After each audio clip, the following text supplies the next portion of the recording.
when we started designing for Fox Linton, it wasn't an easy job because we were already distributing for Jim Thompson and for Dadar, so we had to design our own look, which sat in between those companies, because obviously we couldn't produce the same sort of things.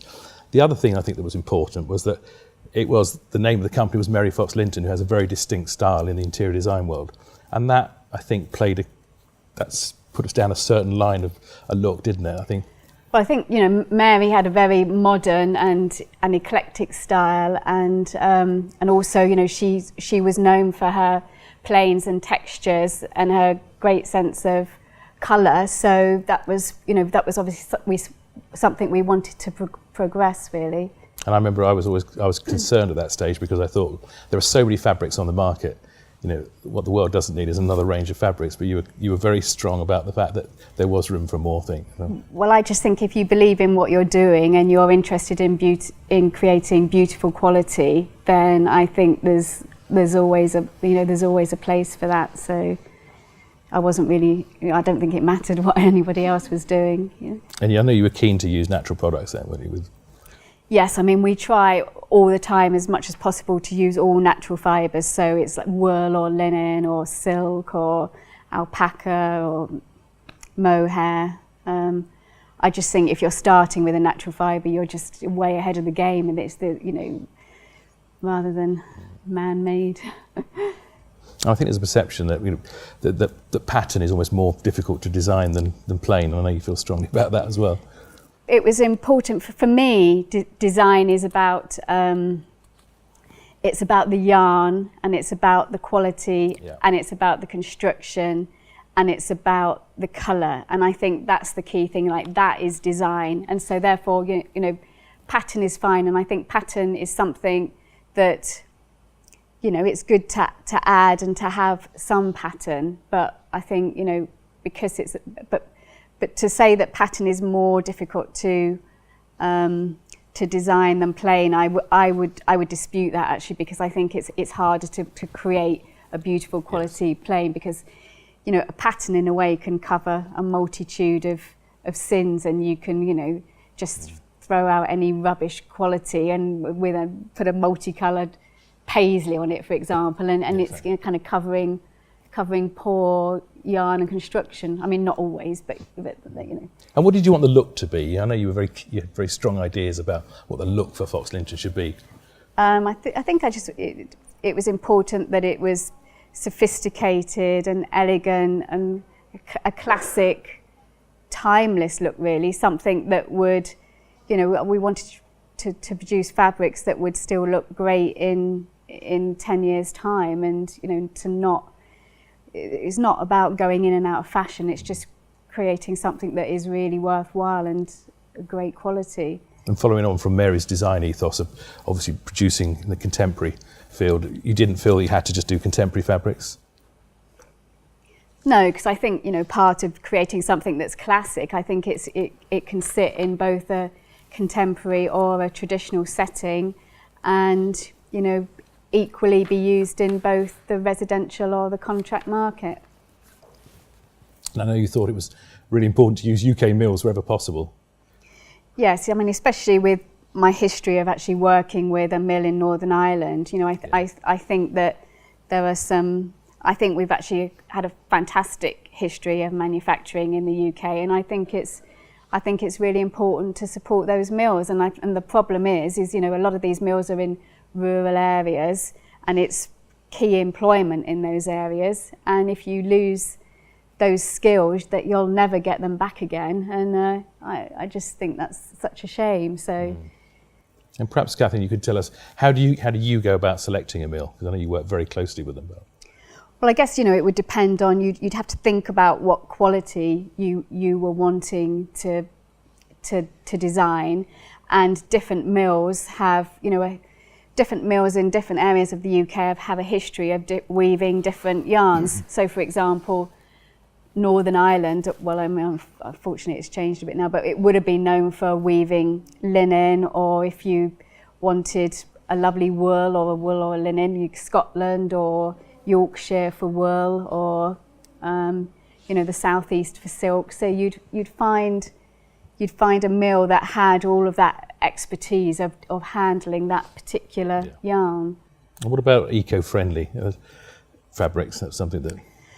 Well, again, that's something that we would always think, you know, it's very important, and we would always try to use a mill that used as eco-friendly techniques as possible. I mean, unfortunately, in textiles, you can't completely avoid chemical processes, but you know, we would try to use as... I suppose by using natural fibres, we would inherently... Well, already if you're using natural fibres, I mean, to create a man-made fibre, then you have to go through a series of chemical processes. So if you're using a natural fibre in the first place, then you're already eliminating, you know, a series of processes. One of the things I've learned from you is the importance of finishing a fabric. Perhaps you could explain exactly what that is to people. Well, again, it's, you know, it's obviously, it's not just about designing or the construction or the weaving. The finishing is actually key, and anyone that's ever worked in a linen mill will know that, well, you know, a piece of fabric that's come off of a loom in a linen mill looks nothing like what you imagine a final piece of linen fabric to look like. It feels very hard and boardy, and so again, that the way you handle that yarn and the way you finish it is critical. I mean, we still do. We always try to, again,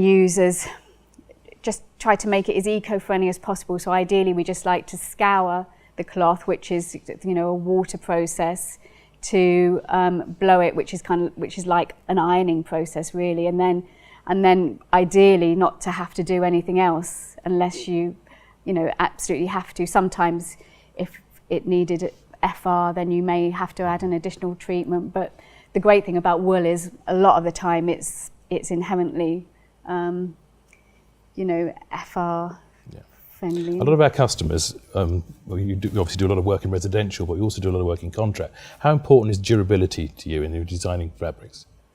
Well, again, I would say all these things are actually part of the design. Like, there's no point creating a beautiful looking fabric if you then put it on the sofa and you can stick your fingers through it, or it falls apart after a couple of weeks. And equally, there's no point trying to have a piece of fabric as a curtain or a drape if it doesn't hang properly. So that's all part of it. And then construction comes into that. So, for example, you know, our silk wool has a beautiful, it's got a beautiful drapeability, but that's partly due to the weave. You know, the fact that it's a lovely, that's the silk wool there.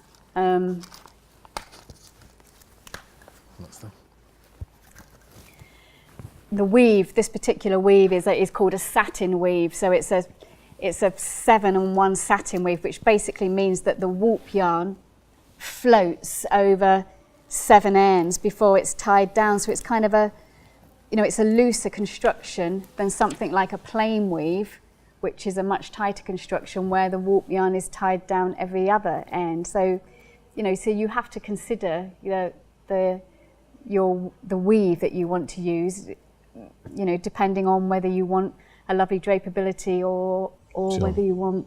And I suppose the other thing, there's always a commercial side to this as well, isn't there? It's not just about design, you have to have... Well, again, that's part of design, because it's all very well wanting to bring out a range of fabrics in 15, 20 colourways, for example. I mean, it's a lot easier to use a mill where the minimums are 50 to 100 metres rather than a mill where the minimums are 300 metres. So, yeah. Okay. I want to move on to pattern now. And as you look along the Fox Linton wall at the back and the Fox Linton fabrics, one of the things that tends to be said is that we tend to be plain fabrics. We do tend to be plain fabrics, but as I said, in a way that's because, you know, we wanted to start with, that's our purest approach and that's how we wanted to start. But it's not to say that we don't have the expertise or we're not interested in doing fabrics. I mean, in pattern fabrics. I mean, your history has also been doing. Yeah, my history in Northern Ireland was all 90% of the fabrics were pattern. A lot of them kind of contemporary takes on traditional damask designs. So it's not something that we don't want to do. And going forward, I think, you know, we would like to add in maybe 1 or 2 patterns. But I think patterns like the icing on the cake, I think it's something that, you know, it'd be great to have it to sit with the plains, but you know, it's a lot more difficult really to sell a pattern fabric than it is a plain, because personal taste comes into it a lot more. And so. What about prints? Prints is a big market. What about? We have actually developed a very small range of prints. There's one of them's here. I mean, this was we printed this with a fashion mill in Italy, and that's because, you know, we actually loved the base cloth itself. We loved the linen sheer, and also we used a design studio there that had the ability to interpret the design in the way that we wanted them to. It was a fashion mill, actually, wasn't it? It was a fashion mill, yeah. And so this was digitally printed, and you know, I do think it's a particularly beautiful design. I mean, again, it's probably more limited use than some of our plains, but going back to the plains that we produce, like the silk wool and the wool that people know, is it a possibility we could weave designs into that? Well, you could. I mean, say for example, this is the silk wool. You could easily weave a damask design or any design into this particular quality. But to me, this is so beautiful, and the surface of the fabric has just got such an amazing sheen, and it's such a beautiful colour. I actually think it would detract from the quality to add pattern. And the main yarns that you use are fundamentally? The main yarns would, wool would have been a key yarn that we've used really from the beginning, and that's because I think it's just, you know, it's such a beautiful yarn. It's got amazing drapeability. It's very durable. You know, a lot of the time you don't have to FR it. In fact, we've got you know, I just think it's such a beautiful fibre, and it's got such a lovely sheen, and again, you can dye as well. You can dye it in like rich, warmer colours as well as soft, neutral colours. Well. It's got durability, yeah. And then linen is another yarn that we're using more and more. Again, I just think it's got a beautiful, timeless look to it. It looks great in its own natural colour. In fact, linen itself comes in 2 or 3 natural colours. Like there's a greyer version or a more tan version, bleached white. You know, it's just got such beautiful characteristics that, you know, you can't go wrong with it, really. It's probably a good time to move on to talking about colour. How would you describe the Fox Linton palette?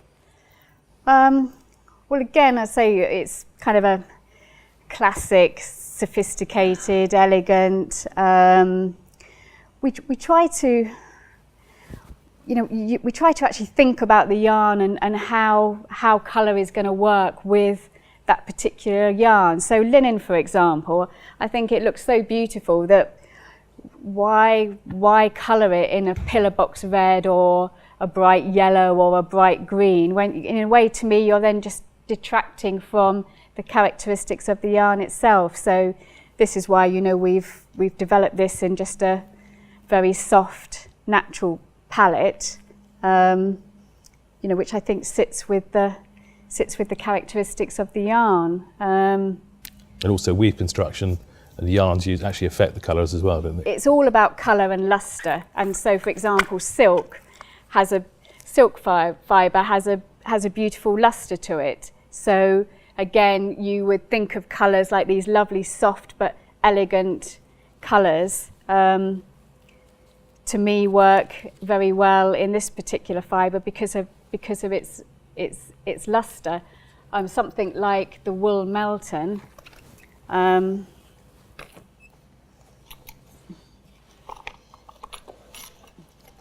This fabric has a much matter look to it. So it's warmer and matter, and so therefore is, you know, is much more suited to kind of warmer, richer reds and browns and. It's handy you've picked that piece up, because I was going to ask you about how finishing affects the colours, because that's a prime example, really, isn't it? Well, again, finishing does, and finishing affects the colour and the lustre. So, for example, a wool Melton, the surface of the cloth will have been raised, and when you disrupt the surface of the cloth, then you're disrupting the fibres, so you're affecting the light reflectance. So this is why you would have this, you know, the matte look on the wool Melton. Whereas, for example, if you were taking a linen and you were calendering it, then you would be flattening the surface, and so you would be putting a lot more sheen on the surface. So, okay. And do you look at, how closely do you personally follow trends in colour? I would look at magazines, so I would look at Vogue and Collezione Trends magazines. But to be honest, I think, you know, the colours that work well in a linen or a wool don't change drastically from season to season.